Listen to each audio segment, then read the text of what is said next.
कल्पना कीजिए, एक ऐसी यूनिवर्सिटी जिसे बनाने में वर्षों की मेहनत लगी, जहां हजारों छात्र अपने भविष्य के सपने लेकर पहुंचे। लेकिन आज उसी यूनिवर्सिटी के दर्जनों भवनों पर बुलडोजर चलाने की तैयारी है। सरकार कहती है कि ये इमारतें नियमों के खिलाफ बनाई गई हैं। वहीं दूसरी तरफ इसके समर्थकों का दावा है कि ये सिर्फ कानून की कार्रवाई नहीं, बल्कि राजनीति का हिस्सा है। तो आखिर सच क्या है? क्या ये सिर्फ अवैध निर्माण का मामला है, या इसके पीछे छिपी है एक लंबी राजनीतिक कहानी? इस सवाल का जवाब जानने के लिए हमें समय में थोड़ा पीछे जाना होगा। उत्तर प्रदेश के रामपुर शहर में फैली लगभग सैकड़ों एकड़ जमीन पर बनी मोहम्मद अली जौहर यूनिवर्सिटी सिर्फ ईंट और पत्थरों का ढांचा नहीं है। इसकी कल्पना समाजवादी पार्टी के वरिष्ठ नेता आजम खान ने की थी। उनका कहना था कि पश्चिमी उत्तर प्रदेश, खासकर गरीब और ग्रामीण इलाकों के छात्रों को ऐसी आधुनिक शिक्षा मिले जिसके लिए उन्हें बड़े शहरों का रुख न करना पड़े। इसी सोच के साथ इस यूनिवर्सिटी की नींव रखी गई। धीरे धीरे यहाँ medical college, engineering, law, management और कई अन्य संस्थान विकसित किए गए। समर्थकों के अनुसार यह विश्वविद्यालय क्षेत्र के लिए शिक्षा का एक बड़ा केंद्र बन गया। लेकिन जितनी तेजी से इसका विस्तार हुआ, उतनी ही तेजी से इसके साथ विवाद भी जुड़ने लगे। जमीन के अधिग्रहण से लेकर निर्माण की वैधता तक ऐसे कई सवाल उठे जिन्होंने आने वाले वर्षों में इस यूनिवर्सिटी को देश की सबसे चर्चित शैक्षणिक संस्थाओं में से एक बना दिया। और यहीं से शुरू होती है इस पूरी कहानी का सबसे विवादित अध्याय।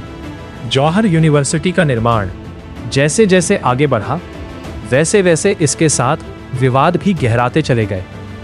सबसे बड़ा सवाल था, आखिर इतनी विशाल जमीन आई कहां से? आरोप लगाए गए कि विश्वविद्यालय के लिए अधिग्रहित की गई कुछ जमीन किसानों की थी, कुछ सरकारी भूमि बताई गई, और कुछ मामलों में वक्फ संपत्ति को लेकर भी विवाद सामने आए।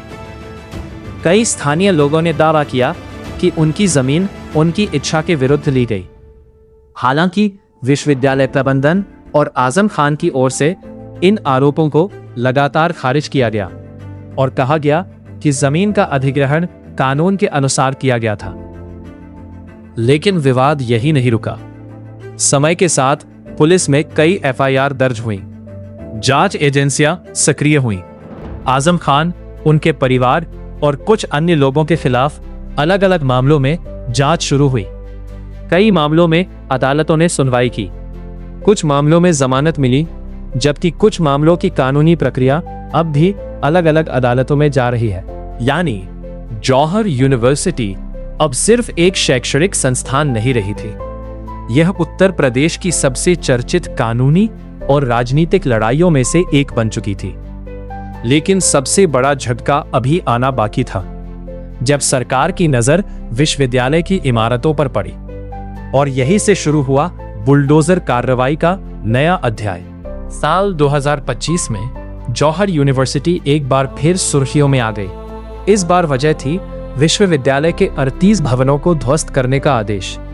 रामपुर विकास प्राधिकरण का कहना है कि विश्वविद्यालय परिसर में बने इन 38 भवनों का निर्माण बिना स्वीकृत भवन मानचित्र, बिल्डिंग प्लान अप्रूवल के किया गया।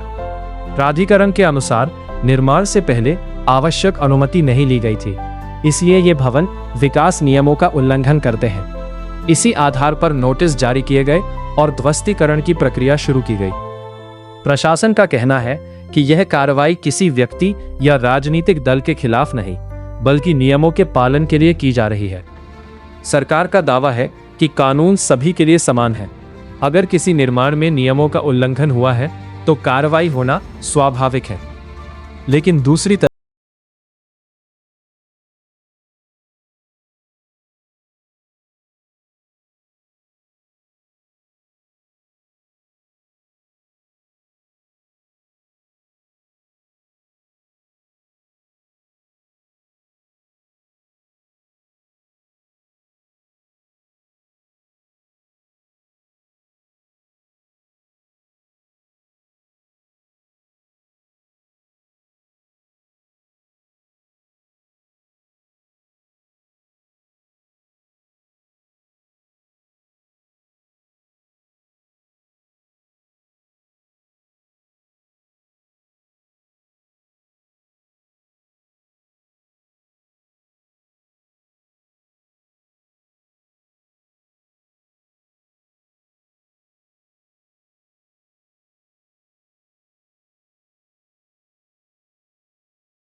कई मामलों में पुलिस और अन्य एजेंसियों ने जांच की। आजम खान को कुछ मामलों में गिरफ्तार भी किया गया और वे लंबे समय तक जेल में रहे। बाद में कई मामलों में उन्हें अदालतों से जमानत मिली, जबकि कुछ मामलों की कानूनी प्रक्रिया अबरी। यहीं से यह मामला केवल एक विश्वविद्यालय तक सीमित नहीं रहा, बल्कि उत्तर प्रदेश की सबसे चर्चित राजनीतिक और कानूनी बहसों में शामिल हो गया। एक पक्ष कहता है कि कानून अपना काम कर रहा है और अगर किसी ने नियम तोड़े हैं तो कार्रवाई होना तय है। वहीं दूसरा पक्ष दावा करता है कि आजम खान को राजनीतिक कारणों से निशाना बनाया गया। इन दोनों दावों की सच्चाई का अंतिम फैसला अदालतों और कानूनी प्रक्रिया से ही तय होगा। लेकिन इन सब के बीच सबसे बड़ा सवाल उन हजारों छात्रों का है जो इस विश्वविद्यालय में पढ़ते हैं। अगर इमारतें टूटती हैं तो उनके भविष्य पर इसका क्या असर पड़ेगा? यही सवाल इस पूरी कहानी को केवल राजनीति नहीं, बल्कि शिक्षा और छात्रों के भविष्य से भी जोड़ देता है। जौहर यूनिवर्सिटी की कहानी सिर्फ ईंट, पत्थर और इमारतों की कहानी नहीं है। यह कानून, राजनीति, शिक्षा और इंसाफ, इन चारों के टकराव की कहानी है। एक तरफ सरकार और प्रशासन का कहना है कि विश्वविद्यालय के 38 भवन बिना आवश्यक स्वीकृतियों के बनाए गए, इसलिए कानून के तहत कार्रवाई की जा रही है। दूसरी तरफ आजम खान, उनके समर्थक और कई विपक्षी नेता इसे राजनीतिक कार्रवाई बताते हैं और कहते हैं कि अंतिम न्यायिक प्रक्रिया पूरी होने से पहले इस तरह की कार्रवाई उचित नहीं है। इन दोनों दावों के बीच सबसे बड़ा सच यह है कि अंतिम निर्णय अदालतों और कानूनी प्रक्रिया से ही तय होगा। आज भी हजारों छात्र इस विश्वविद्यालय में पढ़ रहे हैं। उनके लिए सबसे बड़ी चिंता यह नहीं है कि राजनीति में कौन सही है और कौन गलत, बल्कि यह कि उनकी पढ़ाई, डिग्री और भविष्य पर इसका क्या असर पड़ेगा। इतिहास गवाह है कि जब भी शिक्षा और राजनीति आमने सामने आई है, सबसे ज्यादा असर छात्रों पर पड़ा है। अब सवाल यह है कि जौहर यूनिवर्सिटी अपने विवादों से बाहर निकल पाएगी? क्या 38 भवन वास्तव में गिराए जाएंगे या अदालत इस पूरे मामले में दिशा देगी? इन सवालों के जवाब आने वाला समय देगा।